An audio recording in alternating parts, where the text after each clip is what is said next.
And I think we're going to go ahead and get started. Good morning, everyone. My name is Lori Balsano Wright, and I am a coordinator with Open Access. And we'll share more about Open Access here in just a minute. I want to hand it off to Emily to introduce herself.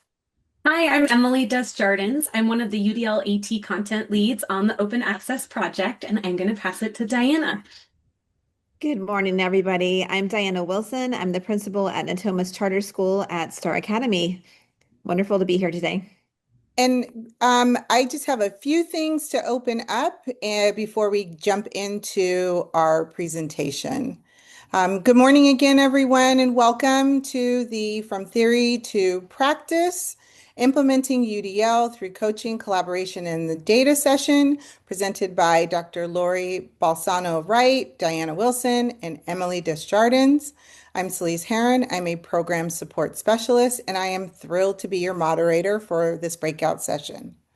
We do have a few logistics this session. It will be recorded and archived on the conference agenda page after the conference for 1 month. Closed captioning is available by clicking on the CC button on the bottom right-hand corner of the screen. The interpretation icon in the same area will provide access to Spanish translation. We will ensure the ASL interpreters are spotlighted along with the presentation and presenter. Please ensure your volume is muted to avoid background distractions while the presenters speak. We encourage you to engage with others in the chat, and when possible, keep your camera on so we can see your wonderful faces. And with that, I turn it back over to Lori, Diana, and Emily. Thank you, Celise. All right, we're going to jump right in. So, a little bit about Open Access. At Open Access, we are truly committed to ensuring that our materials and resources are designed with accessibility and universal design for learning principles in mind. So we want all of our participants to be able to fully engage with our content. And to support this commitment, you'll see a few of those strategies that will help increase access for all of our participants today. So we have simple backgrounds with high contrast text for readability, digital, and if we were in person, those print materials would be provided to provide flexible options, shortened link and QR codes for quick and easy access to our home-based document. All of our images have alternative text to support screen reader users. We will provide multiple examples and not examples to help clarify our topics and concepts for today. And we love opportunities for participation and feedback. So by integrating all of these practices, we are striving to create learning experiences and places that feel flexible, inclusive, and accessible to all. Just a little bit about who we are at Open Access. We are a statewide special education resource lead within the statewide system of support. We are grounded in the foundational belief that with access to quality instruction, all students can engage, actively participate, and learn with inclusive settings. And what makes our project unique is that we highlight the importance of learning and participation for all through Universal Design for Learning, or UDL, Assistive Technology, or AT, and Augmentative Alternative Communication, or AAC. Please bookmark our website to easily access our free universal resources for educators and administrators designed to support the implementation of UDL, AT, or AAC. We've linked our one-page flyer here on the slide as well that details our three-tiered approach to assisting LEAs and SELPAs statewide.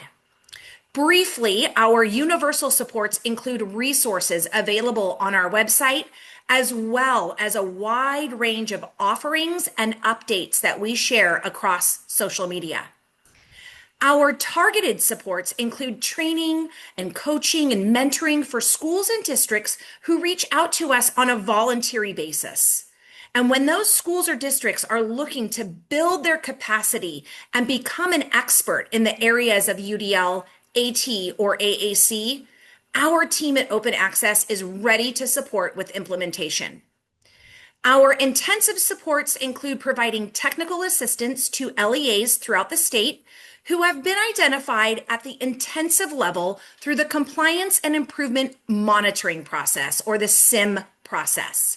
We provide direct support for these districts where we are aligning and leveraging continuous improvement work within the statewide system of support. Our ultimate goal is to establish showcase sites throughout the state that highlight inclusive practices in action. So we are currently collaborating with several districts, and Natoma Star Academy is one of our sites where we have developed a showcase site highlighting UDL and accessibility in action. The Placer County SELPA Open Access Project is honored to work alongside our collaborative partners, Antelope Valley SELPA, North Inland SELPA, Humboldt County Office of Education, and the Placer County Office of Education. Our project is funded by the California Department of Education and the California Collaborative for Educational Excellence. At Open Access, we believe all students can achieve meaningful access to high-quality curriculum, instruction, and active participation in learning when UDL principles are applied across all environments. By nurturing learner agency, we empower every student to take ownership of their learning journey, growing as purposeful and reflective, resourceful and authentic, and strategic and action-oriented individuals. We implement the principles of UDL across all learning environments. We incorporate digital tools and assistive technologies into the design of instruction and measurement of learning. We provide access to AAC strategies and supports and a commitment to building communication competence for students with complex communication needs. Our approach is through providing those 3 tiers of support to schools, districts, county offices, and SELPAs throughout the state of California. So without further ado, I'm going to hand it over to Emily to share about our session today. All right, so today our session objectives, or our hopeful outcomes, is that participants will really be able to analyze how UDL moves from theory to practice, identify some systems that support sustained implementation, reflect on your own current practices, strengths, and barriers, and examine a real-world UDL case example, and then plan next steps for coherent, sustainable implementation. We always like to start all of our sessions with an inclusive welcome. We are so excited to be here at SIP's amazing virtual conference. I'm always surprised at how engaging and fun a virtual conference is. So honored to be here and excited. Absolutely loved that student panel this morning. Oh my goodness, fantastic. We would love to keep things simple today with our inclusive welcome by having you guys share your name, your role, and location. And then maybe just thinking about one way that you're already supporting access for learners in your classroom or your system. And you are welcome to type in the chat or unmute and share aloud. It might be easier if you raise hand to unmute, so we're not all doing it all at once. Oh, so many things happening already. Love it. Robbie Martinez from high school special education teacher at California Virtual Academy. Oh, I love it. Happy to network on LinkedIn. I love it. Gabby is from Stockton. Welcome, welcome. Mr. Roeder is from Marshall High School in the LAUSD. Love it. Fantastic. Oh my gosh, so many people. Thank you for sharing, guys. Welcome, welcome. We've got people from Moreno Valley. We've got San Diego. Oh my gosh, it's just popping up and I'm like trying to follow everyone.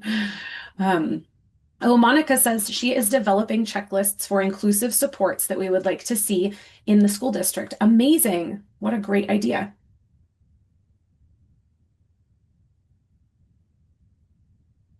Oh my gosh. Keeping up with the chat is a hard thing to do. I love it. Thank you guys so much for responding. And people are from all over. Oh, Mark says, supporting access for students by co-planning and co-teaching Algebra 1 and 2. Oh, I love hearing about co-teaching. Fantastic. Love it. Pushing for students to use and practice AT. Amazing. Claudia is implementing inclusive practices throughout the district. Amazing. And has been visiting demo sites with open access. How exciting. Oh, I see seating flexibility, providing vocabulary books to go along with text, leveled text. Fantastic. Oh my gosh, thank you guys so much. Oh, I see some more co-teaching. Thank you guys so much for your answers. I so appreciate it, and I'm so glad you guys are all here. So I'm going to start us off by passing things over to Diana and let her share a little bit about the amazing Natomas Star Academy that we are so excited to be partnering with. All right. Well, thank you, Emily. Gosh, I love looking at the chat and seeing how many people are here and just how many districts are here across our wonderful state of California. Thank you all for coming. Natomas Charter School is about 34 years old. If you look us up on the dashboard, we are listed as Natomas Charter School with 5 distinct academies. Star Academy is the TK through 5th grade academy. We are an in-person program with 596 students. One of the strengths of our school is our diversity. We have over 24 languages spoken at Star Academy, which we view our diversity as definitely a strength. The Natomas area in general was listed as the second most diverse district in the United States. So we carry that as a badge of honor. We have an inclusive special education model, which means all of our special education students are in the general education classrooms. We have about 11% of our students with IEPs. 5.8% of them are receiving specialized academic instruction, most of which is pushed into the classroom in the co-teaching model. And then we have about 5.4% of students with speech-only IEPs. All right. So how did our journey begin with UDL? Well, it all started with bowling. Lori and I know each other from previous positions as principals. We worked together as part of a very tight-knit principal team. And one day we were out just bowling, having some social time. And she was talking about open access with PCOE and how she was offering with this program, free UDL training up and down California. So how could I not just jump on board that? So that's how it all started. It definitely strengthens our inclusive education model. Which has been fantastic. And it has been especially beneficial for our dysregulated students. I don't know about what you all are experiencing, but at Star Academy, we have fewer and fewer students participating in preschool skills, like preschool and just social skills in general. So they are coming in without these skills, and UDL has really helped us increase the engagement in our classrooms and our ability to regulate our students emotionally. It has been, UDL is great teaching for all. And so we've been able to increase our academic engagement across all of our classrooms for all of our students.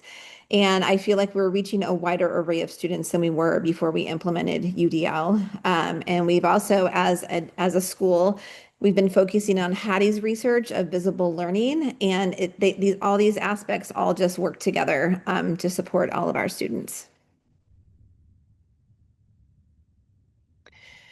One of the things that open access has been wonderful at, and Emily has provided a lot of resources for us. We are in our second year of PBIS implementation for Tier 1, and Emily was really able to provide us with a roadmap that she had done with a previous or another district to align UDL practices with PBIS. This was incredibly helpful to us for implementation. You know how it is, how you feel like you're rolling out all these initiatives and things, and you just want to make sure they're all successful. And being able to integrate and intertwine them, biggest bang for our buck was very helpful to us. We also implement GLAD instruction and strategies at our school site as our main instructional strategy for all of our teachers. Mostly those are focused on social studies and science, but those also were able to align directly with UDL. So we were able to double dip PBIS and GLAD together. And then this year we worked, well, this year mostly, we worked within our MTSS meetings to provide grade level specific coaching for our Tier 1 instruction for our teachers. And then I think I'm talking about PLCs later on in this presentation. So I'm going to talk a little bit about our kind of how we structured our professional development with Natomas Star. And I would say, our team really works with districts individually to figure out what time they have available. But our goal is always to implement some amount of training and coaching. And so for Natomas, we started working with them in August of 2024. And during that first school year, it was primarily focused on providing that training. So their team really had quite the mindset of UDL and inclusion and already had some amazing practices established, which was amazing. And so really with our training, a lot of it was providing the structure, the language, the guidelines themselves within UDL to go along with that mindset that they already had. And so we started by providing training over 3 staff development days during that first year, and then shorter professional development trainings during once a month during their staff meetings. And then we offered optional coaching for any teams interested. And that first year, the kindergarten team took me up on that. And so I got to spend lots of time in kinder, which was so very fun. But getting to be in that classroom and really problem solve some barriers with them, and really focusing on creating access in that Tier 1 instruction for all. And they already had so many amazing things. So again, it was really kind of coaching them through that language. And then during the 25-26 school year, we shifted to grade level coaching during the MTSS periods that they had built into their schedule. And Diana's going to share a little bit about that scheduling piece a little bit later, but it's such a powerful part of this story, I think. But during our group coaching sessions, teams created their UDL implementation goals for the school year. And then our coaching was really focused on helping them meet that goal and answer specific barriers they were arising, problem solving together within their grade level team. And one of the things that was pretty exciting is when they did set their grade level goals, they were all connected to the school-wide goal that Diana had created, which was kind of created that unification, but then also gave that specific choice for their grade level. So then we also, again, offered that optional coaching of being able to come in classrooms and provide additional time outside of that. And we had 3 grade levels take us up on that over the course of the school year. And so that was just, there's, the buy-in sometimes takes a little bit of time to get the ripple effect going, but it's been so fun to be in classrooms and help problem solve in that. So our coaching cycles we really work hard to make our coaching cycles really focused around that intentional planning. And we kind of follow the structure of setting goals. And then as we're intentionally planning, looking at the instructional goals, and then really honoring that learner variability, anticipating and minimizing those barriers for learners. And then we really, really focus on the +1 strategy and that +1 approach and really focusing on one small thing at a time, because we know that those small changes slowly but surely are really what add up to big change. I was just talking with a teacher and she said, I read this article that said, if you change your practice as a teacher 10% every year, in 10 years, you're going to be a brand new teacher, a whole new teacher. And I'm like, that's an amazing mindset. I love that because 10% a year sounds really reasonable. So I love that mindset. But then really building that job embedded coaching support and then reflecting and adjusting. And the thing is, this looks different at every site, every grade level, every classroom, every school, again, because of that variability. And so I'm going to talk a little specifically about what does that look like? What did that look like at Natomas?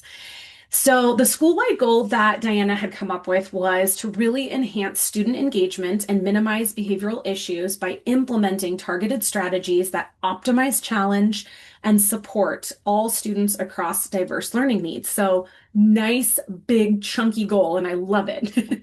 So we created a choice board for grade level teams, and they could come up with anything that they wanted that they thought connected to this, but the choice board was more some ideas of where they could go with it. So they could find specific ways to focus on increasing learner agency. They could focus on engagement, and within engagement, some chose like really focusing on that that belonging piece. Some chose really focusing on that joy and play piece. Some focused on that feedback and reflection, tools and supports, and then again, increasing challenge. So all the TK or kindergarten through fifth grade teams all had different ways that they wanted to go. But a couple of examples, the fifth grade team goal. And, we gave the option of if you want to make a SMART goal, great. If you want to make it more general, that's fine too. And most teams just went with a general goal that they wanted to focus on.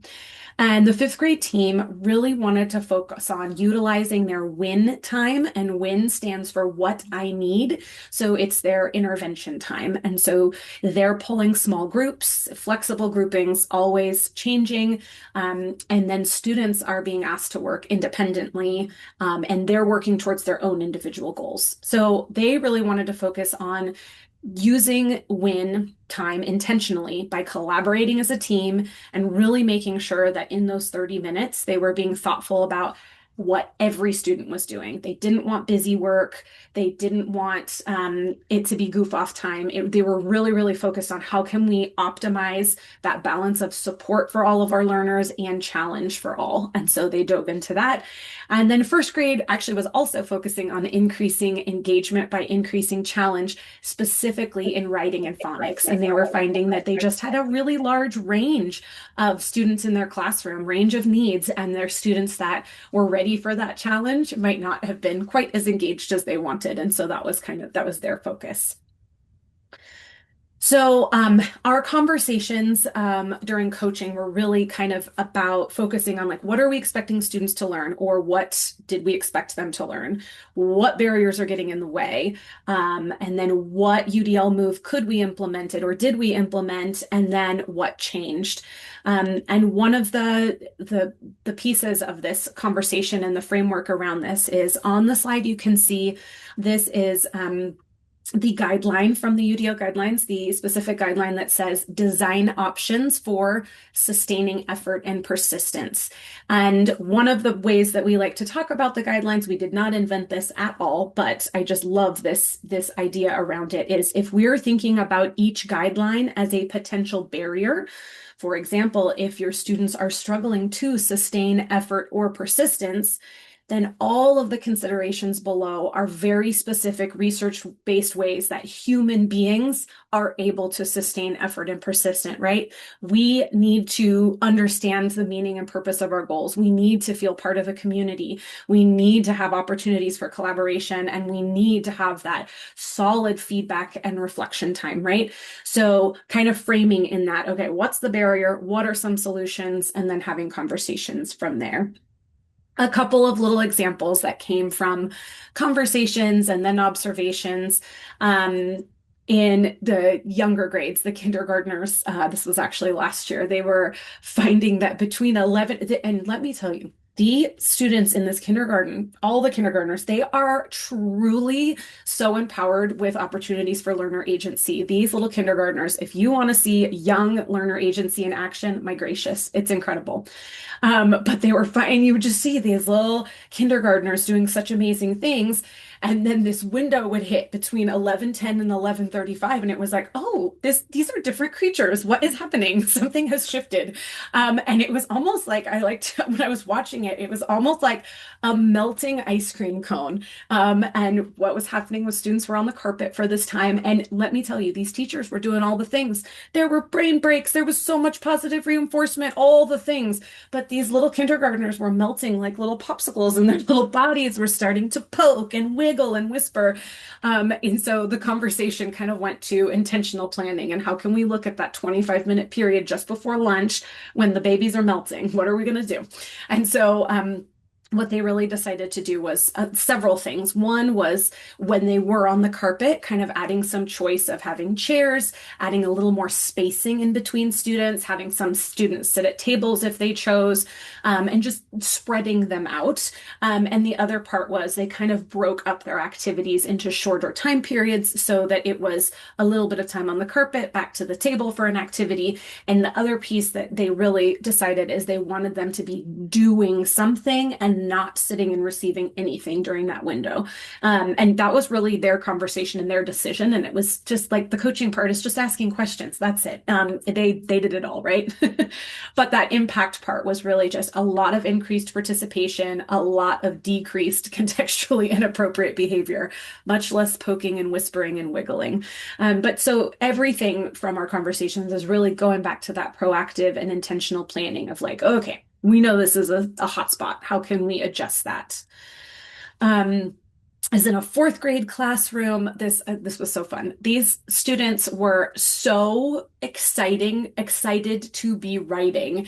And what was really sweet is the teacher was like, listen, I'm so excited. They want to be writers. It's so fun. We've built up their writing stamina to 30 minutes, which is really impressive, I would say.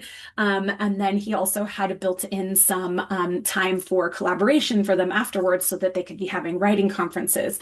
And what was happening, he was setting such clear expectations.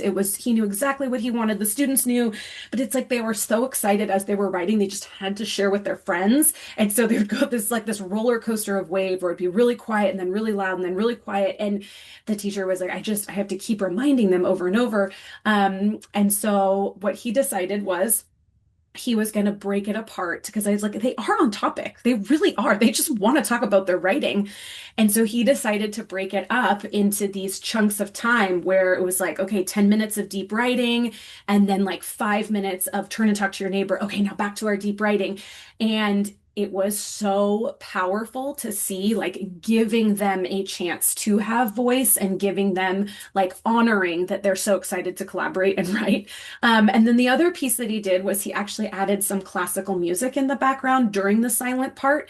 And part of that was more of like an auditory reminder that, like, hey, this is all we should be hearing is this classical music and not your voices. And so just small adjustments and all coming from just really thinking about what is it students are needing, what small tweaks can we make. And so this was really just the professional development part of it. And I think a huge part of what makes Natoma Star and work so well is all the time and energy that Diana and her team put into really intentionally planning the schedule part for teachers. Because I think without that time and that focused energy, none of it's possible at all. So I'm going to pass it on to Diana to really talk about that part of the journey and all the intentionality that goes into planning for their teachers. All right. Thank you, Emily. This is definitely, I love hearing you talk about all the coaching that you've done in our classrooms. And I just have to smile at all those experiences. You know, it certainly must have been hard as a teacher to kind of look to squash, you know, some of the enthusiasm because they have to keep writing and everything that went on in kindergarten. So thank you for the work with our teachers along that. Along with our UDL implementation journey, teachers have been highly encouraged to take advantage of coaching from our UDL team and from Emily. We also had an instructional coach this year who was able to leverage off that as well to go in and teach our teachers. We are intentionally trying to set a culture where coaching is seen as just something that everyone does and not just targeted at teachers who need to improve. So that culture establishing that culture has been really fun. And the mindset that all of us need coaching and it just goes to improve our practice and sets that goal as being a team. This year, we also had learning walks where groups of teachers and administration walked all classrooms in all grade levels. This helps set our stage for modeling peer observation and learning from each other. So that has had a profound positive impact on our teacher performance and student engagement. At this point, being a showcase site for UDL and having learning walks and also having other visitors come in and out, our students just ignore all the adults that come into their room, which is great and very helpful for establishing this coaching model. This whole process has really opened up collaborative relationships and built connections between teachers, both vertically, especially vertically. Our schedule, as you'll see later on in this presentation, is well developed to establish collaborative relationships among grade level teams, but it doesn't lend itself to that vertical alignment. So our learning walks were able to do that earlier this year. Um, our grade level teams are highly focused on data in our MTSS meetings altogether, like when reviewing our iReady diagnostic data, CASP data, or discussing student concerns. Um, this is then taken to the PLCs to further review our daily data and to differentiate instruction and finesse our win time, which Emily was talking about earlier. We do have a dedicated what I need time for all of our students to receive that intervention instruction. Our teachers have also focused on data with their students this year and last year as part of UDL and just involving them in their learning. So that has been really helpful. And just all of these systems, really work together and move our UDL practices from isolated strategies to consistent practice.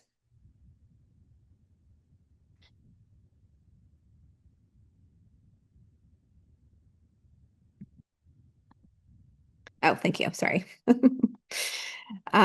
This year, we have used our MTSS time once a month to focusing on strengthening our UDL practices for Tier 1 and Tier 2. Our MTSS discussions once a month focus on specific students where Tier 1 isn't quite enough. We have also worked closely with our special education team and our school counselor to discuss students who may be unidentified for special education services or might need additional SEL support from our counselor. Our education specialists and our school counselor attend our MTSS meetings to ensure we discuss as a team what supports a student needs, and it documents the support that is already being given, which is very helpful. Oftentimes, these meetings lead to a need to bring in coaching from our UDL team. Many times, a barrier can be removed as part of a Tier 2 UDL intervention strategy to help a student access instruction and to remain in class. And Emily's already mentioned her work with kindergarten. The kindergarten team last year, she targeted that whole class melting, so to speak. But she also helped very much with a couple of individual students who were just really they were really just having difficulty attending and to following instruction. And she was able to dedicate time where she came in to observe those students and come up with a Tier 2 plan of support. So it's really just help that student access their education and helped that teacher cultivate her skill set at the Tier 2 and Tier 3 level.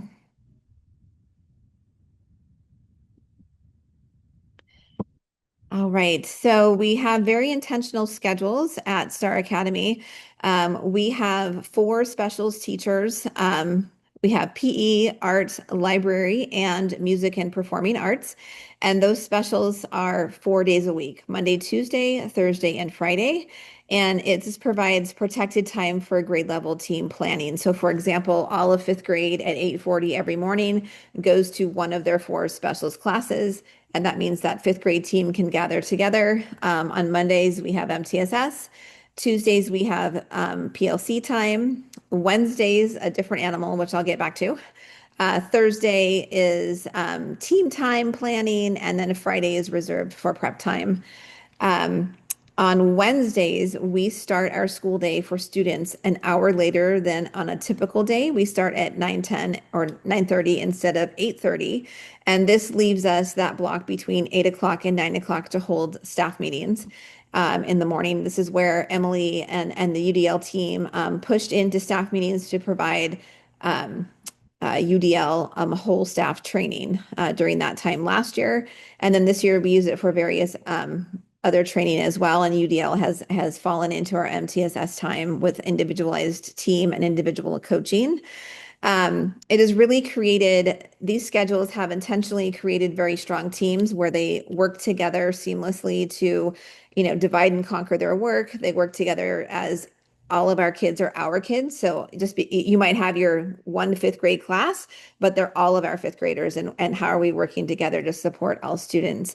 And as I was saying before, this schedule works really well for grade level teams. It hasn't worked as well for vertical alignment because they all have their little pockets of time and we have 7 different lunch periods. So some of the teams can become very isolated, which is why those learning walks earlier this year with the vertical teams were very helpful in helping us establish those vertical relationships as well.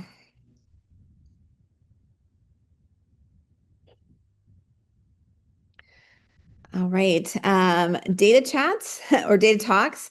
We do have a regular review of data, whether it's at our MTSS time, really focuses on that school-wide data that we get from our iReady and CASP assessments. And then in our PLC time on Tuesdays, teams take their more daily data and refine their groupings for that win time.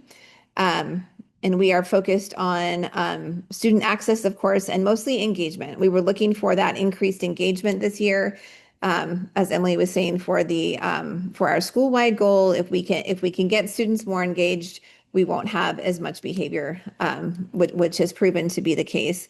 And we identify those barriers leading to those performance gaps on a regular basis, and we make instructional adjustments both at the school-wide level for our systems, and then the teams take that to their daily practice. One of the fun things that has come about talking about data has been involving the kids in their data. So all of our teachers do have student data chats right before and after our big iReady diagnostic time. So it's in August, December, and then again at the end of the year. And they really focus on that student growth, showing kids this is where you were and look how much you've grown. And then the students have, depending on the grade level, take part in a goal for themselves. So on what growth they want to experience later. And I have a first grade teacher. He's relatively new. He's in his second year of teaching this year. And he is using these student data chats for his induction project. And it's been so great to watch him grow. I mean, honestly, last year he was surviving, first year of teaching.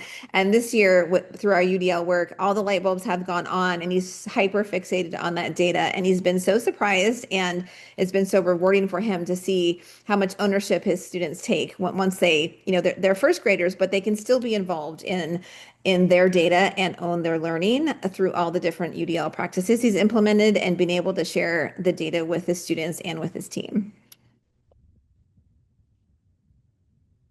Lessons learned. I love the +1 approach. That has been probably the biggest lesson we've learned is you go slow to go fast and you go small to go big. UDL can feel early on in our implementation in year one. Emily came with this Padlet of UDL resources in the training, and it was like this abyss of UDL. And I say that affectionately. Some of our teachers were a little overwhelmed, and they'd get lost in all these resources and they really didn't know where to start. So the UDL team was so great in being able to pare down what they could look at to be able to kind of focus on what they needed, and just being able to take one thing at a time. Like, let's just do one lesson. Yes, we're going UDL, but let's bring it down to let's start with one lesson, and let's start with two choices for our kids.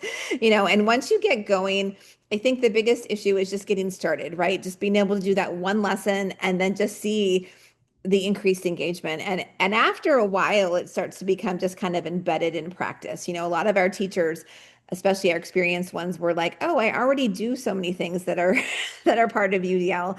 So they were able to kind of take up, and they were able to reframe it in their minds about what they were doing. And then our newer teachers were just able to just get started. And Emily was really good, and the whole team was really good about just breaking that down into smaller chunks for us.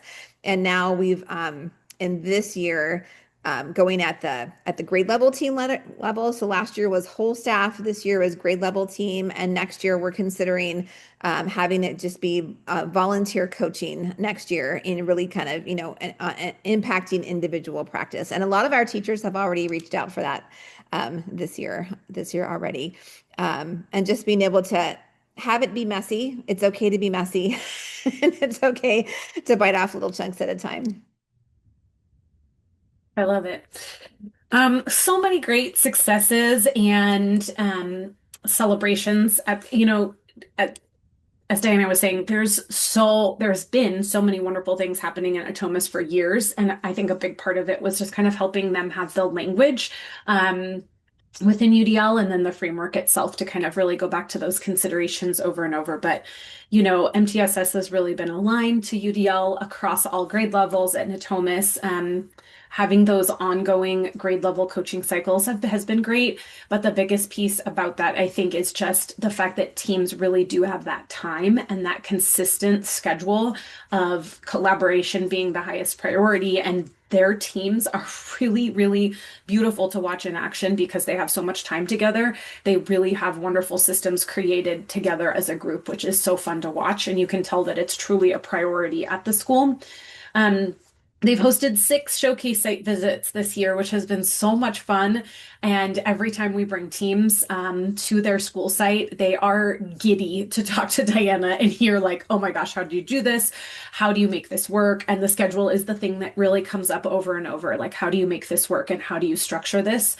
And I know Diana mentioned it, but I want to highlight the fact that they do Wednesday morning staff meetings and do a late start, I think is incredible. And as somebody that spends a lot of time doing professional development during staff meetings, going to a morning staff meeting professional development, I was like, oh, how fresh everyone is. This is lovely. Usually you have these wilted flowers at the end of the day that are like, why are we doing PD at 3 o'clock? No.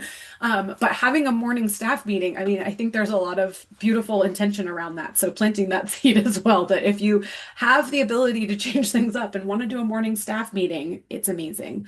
I just saw in the chat how often they do staff meetings weekly, but I was just involved monthly for training last year. That's all. They were featured in our open access newsletter, which I think Lori's going to share in a minute. But they were also, one of their teachers was recently a guest on our podcast. And I do want to share a small clip from the podcast. But before I do that, our podcast is really focused on just one small consideration at a time. And we interview teachers that are implementing UDL and again, one specific strategy or one specific consideration. And so one of the 5th grade teachers, Anthony Labella, came on and he was very clear that he wanted to be the spokesperson for his team. Because they really are just a really well-oiled machine and work together as a team and make their plans together.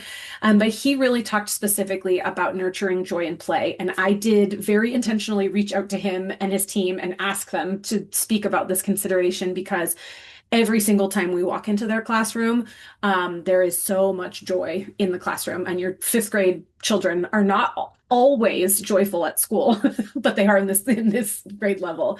And so I'm going to play just a short little audio clip from the podcast. And if you're interested in hearing the full episode, it's linked here, and you can also find it on our website. Before you're introducing games and activities that might inspire them to maybe get a little rowdy or have a little too much fun at times.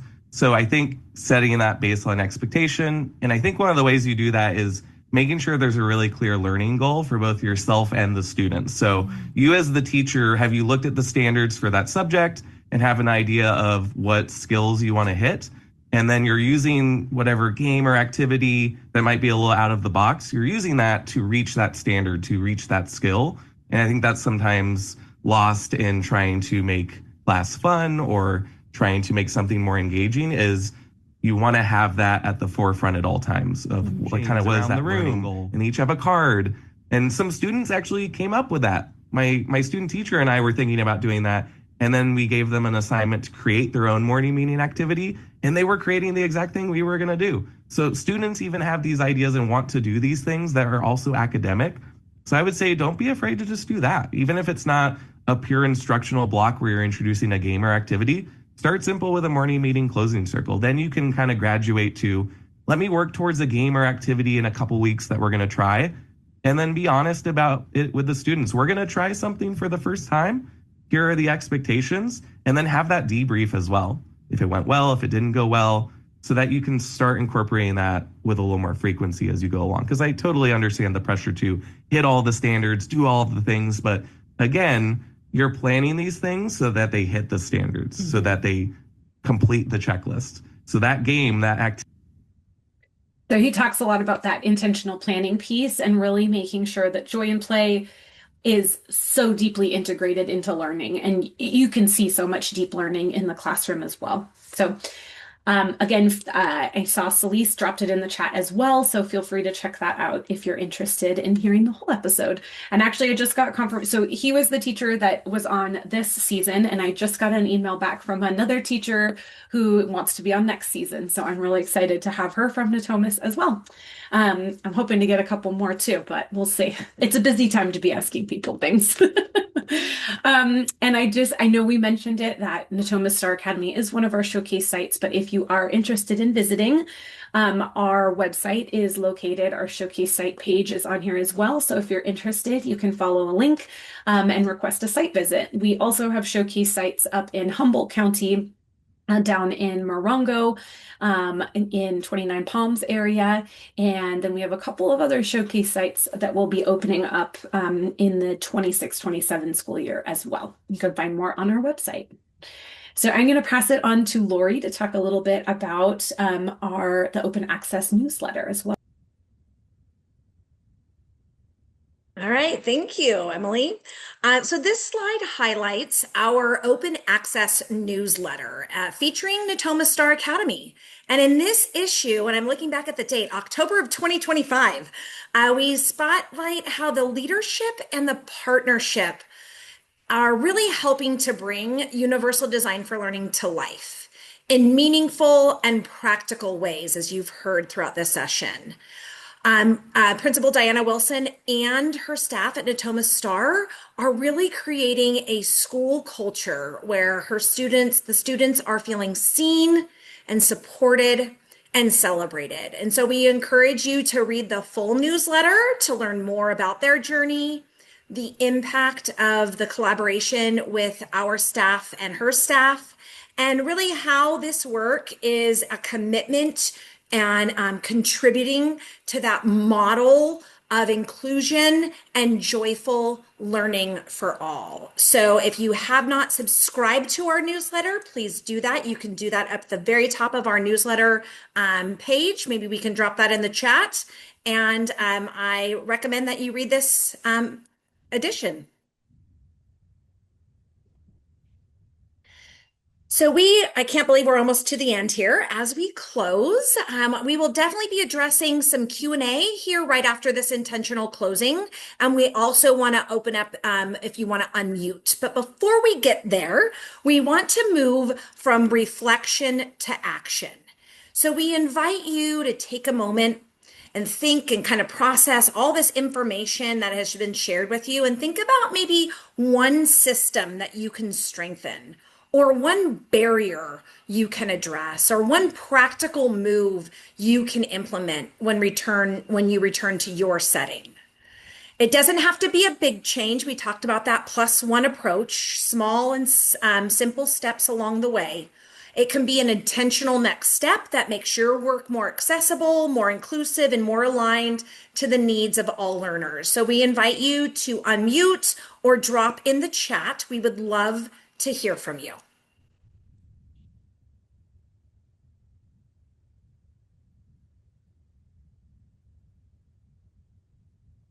Strengthening a master schedule, that +1 approach is popping up often. Chunking that information out. Yes, those guidelines can be very comprehensive and dense. Planning time with our general education teachers. So collaboration more maybe with our ed specialists, our teams. Again, more about intentional co-planning and master schedule. Data must focus on access, not just outcomes. Oh, I love that one. Thank you, everyone, for sharing. Again, more scheduling coming in. Some PDSA cycles to improve just those small practices. That's great around those coaching cycles. And again, more collaboration and co-planning with our gen ed teachers. Love it. These are all great, intentional, and impactful next steps. So appreciate you engaging. And I'd like for us to be able to address, I think there's a couple questions in the Q&A. So why don't we take a look at those? Yeah, Lori, I can help with that piece. There were a couple questions. One, do you have any suggestions on how to devise kind of a similar schedule at the high school level?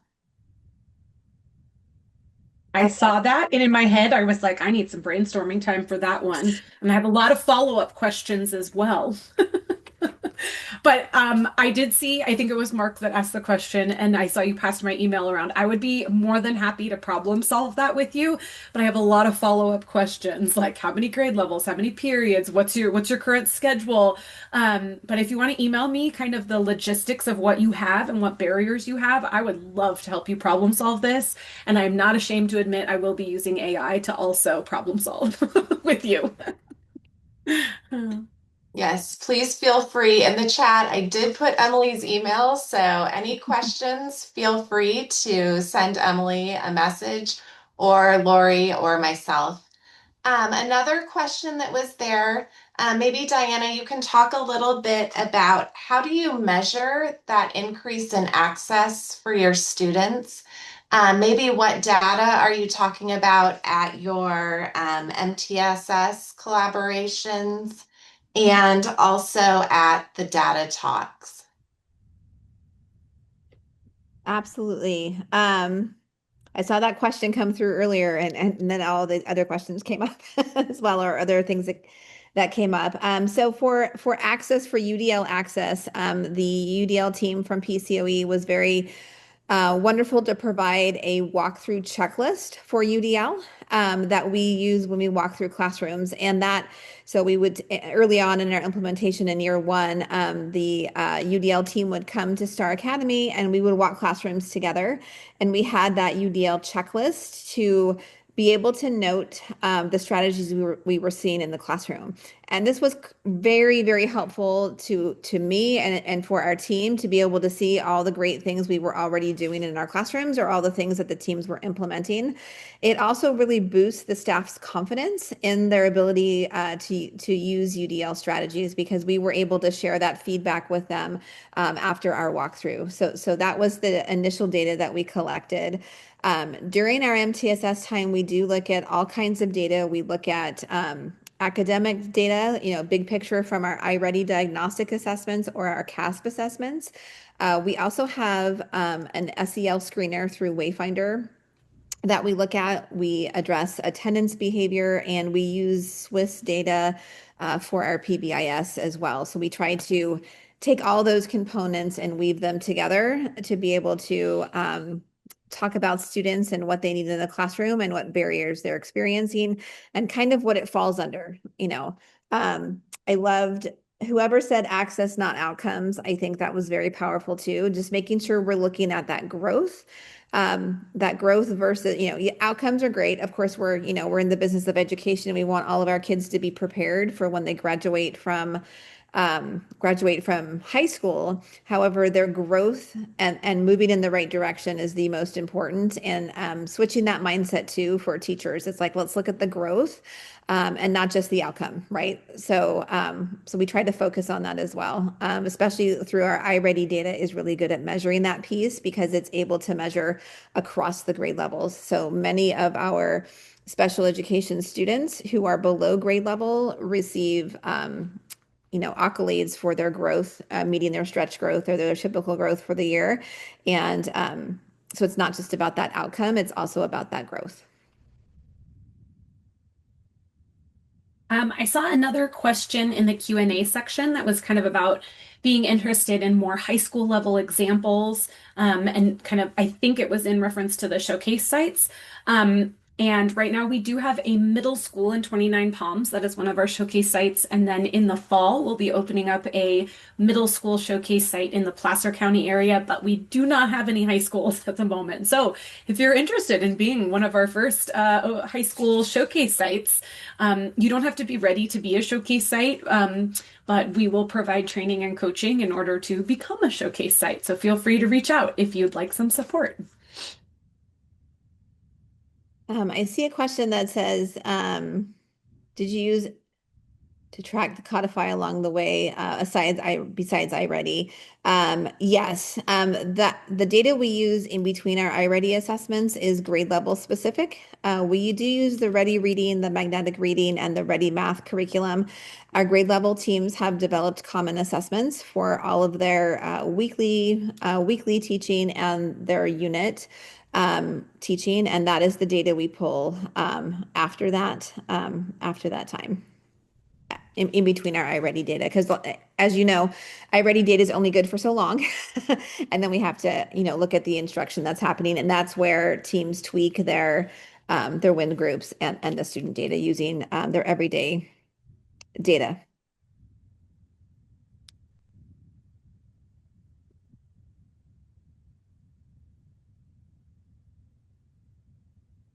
And then a question just came up, what curricula do you use? We do use the Ready Math and the Ready Reading. We have their almost most recent editions. We have their most recent edition of math, their 2025 version or 2024 or 2025 version.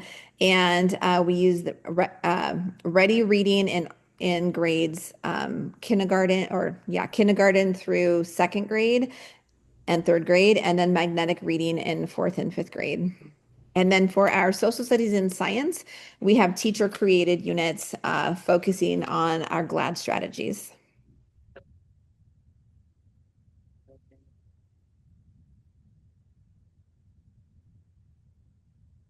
I did see a question in the chat kind of about the using AI to problem solve.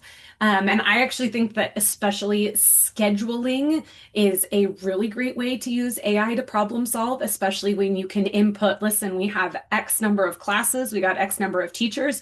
These are the boundaries in which we have, right? Our class schedule goes from this time to this time. We can't move X, Y, or Z. We're trying to make space for this, this, and this. And that's actually the kind of stuff that AI is fantastic with because it has those very clear limitations and can really problem solve some fun strategies and ideas. So Claude is my current favorite, but there's so many different AI chats out there. But such a fun way to just kind of think outside the box and use.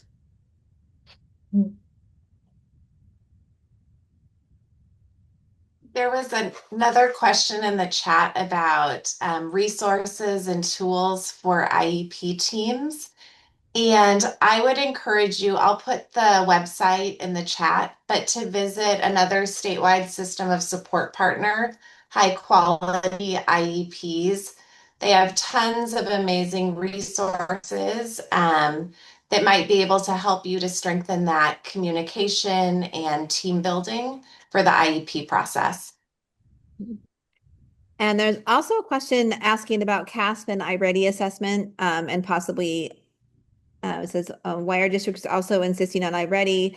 What problems does this pose for elementary schools that have strict quotas on spending time in front of screens for the sake of iReady instruction? That's an excellent question.